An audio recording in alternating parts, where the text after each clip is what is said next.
Depression. We all deal with it from time to time.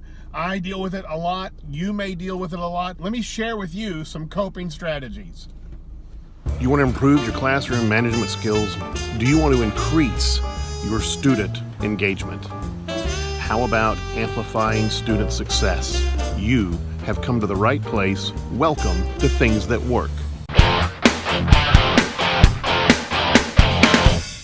Okay, so I mentioned earlier that I would share with you a little bit about being a teacher and dealing with depression. One of the things I can tell you is this has been an ongoing battle since my 30s. I've been to doctors, I've been to psychiatrists, I've been to psychologists, and all have been somewhat effective to some degree, and even the medications were effective as far as controlling the depression, the anxiety that comes along with that, and the two sometimes, when they go hand in hand, feed each other.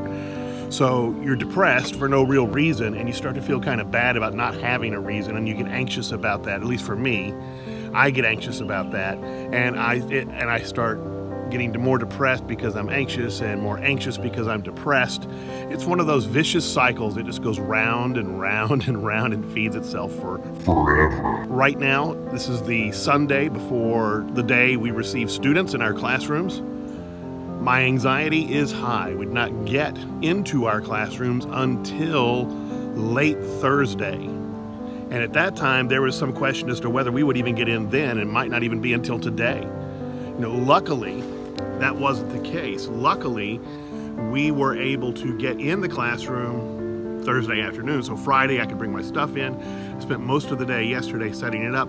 I'm in a pretty good place with that, but it's just all of this so fast kind of thing. It just makes it very difficult. Last year we had Harvey, Hurricane Harvey. I'm sure you read about it. It was in all the papers and on all the TV stations.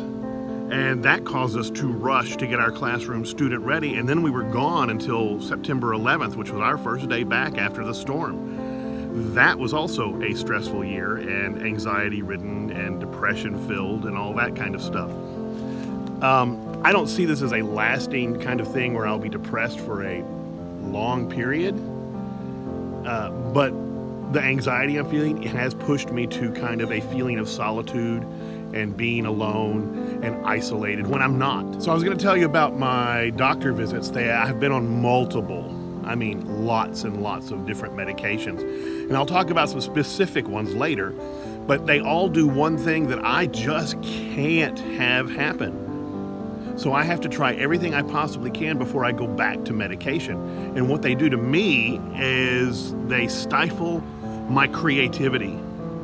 I am not that creative when I am on depression medication. I can deal with the flatline moods. I can deal with all that kind of stuff, feeling kind of disembodied a little. I can deal with all of that. What I can't deal with is not being creative. So one of the things I do is I find places to go. There are places all around my city that I can go to, and I can be alone and enjoy some peaceful meditation time. I'm in one of those places right now, and you can see another one of the places I go in another video that I have filmed earlier last year. So I find these places and I go to them, and I can sit and I can listen to birds, and I can listen to water in some cases rushing by in a creek or a stream. And it's interesting because I said city I live in Houston, Texas. And in Houston, you think, wow, that's a huge big city, but you know what? There are a lot of places to go. Right now, I am less than 9 miles from downtown Houston.